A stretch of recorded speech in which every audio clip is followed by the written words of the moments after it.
set the drink in front of her, and she tasted it, and she let out this, ooh!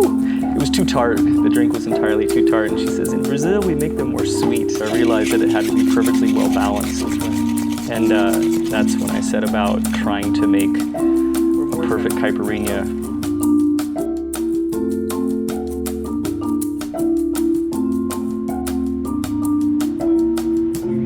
Jim, Kristen, Andrew, Dragos, Jay. We get a chance to get together and drink and talk about what we like to drink. The Caipirinha is kind of like the soccer of the cocktail world, in that everyone else in the entire world knows everything there is to know about it. But America is still kind of like, who is this David Beckham guy? Caipirinha has a long history, so therefore a lot of cultural heritage, and it has to be respected. The simplest drinks are the hardest to make. It's 3 ingredients. And the best drinks have 3 ingredients. Mm-hmm. That's right. And the quality of the product too. I mean, finding a good lime and finding the right sugar, and when you have those 3 ingredients, then you should make it the way it's intended to be made. Right. Make a drink that tastes good. How do you find the right limes? Best limes are soft, not too wrinkled, not too stiff. You kind of pick them up and you press on them. You can actually feel a little bit of the juice inside as well. That's right. Yeah. They give a little bit. They're like a firm handshake. First, you roll the lime if it's too hard, because you want to open up that peel and get a little more juice out of it. So you take off the ends and on both sides, and you really want to take it all off. That's not enough. There should be no white. I cut it lengthwise, and then I do a little V-cut on the pith here, because this is just going to add bitterness. I'd cut it where I put slicers through, but not all the way through. This way and then this way. And now maybe I'll cut it in half again. This way I have 2 big pieces which I can pin down with the muddler very easily, so I can get a lot of juice out of them really fast. But look how it comes apart.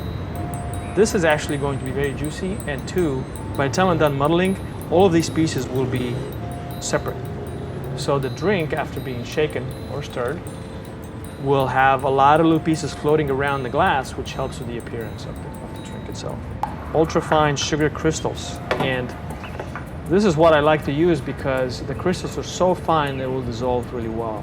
But at the same time, there are enough crystals in it to get into the lime peel and to get into the rind itself and extract the juice. How much? Well, I do a heaping tablespoon. I'm sure that some of us have murdered a lime with a muddler before, so is there a particular way that you like to, and a particular tool you like to use? Gently but firmly. I think as with all things. Crest muddle, right? Muddling through ice brings shame upon your house. It shouldn't be hard. It really shouldn't. If you cut the limes right, you don't have to fight them. But what kind of ice do we use? whatever you got. I mean, you want to get it cold. You always want to fill the glass. Yes. You want as much ice as possible. You want as much surface area of ice as you can. I think one important thing to note about a Caipirinha is that there's actually only one spirit. Cachaça has such a unique profile that it deserves to stand on its own, I think, in a lot of ways. White Cachaça is really bright. Vegetal. It's vibrant, it's vegetal, it just Grassy. bounces in your face. Aged Cachaça adds this rich, mellow, earthy flavor to it. What we're looking for is that sweet vegetal profile in a Cachaça. It should taste fresh. I like my Caipirinha Arctic cold and fresh and well blended, so I shake it hard. The most important thing about the Caipirinha is that you share it. Its spirit comes alive when you do. Yeah. This is a delicious drink, isn't it? You rarely do just make one. If you're making one, it'll... Yeah, it's going to catch on, and soon you've got a whole Everybody table else at the table is already drinking Caipirinha.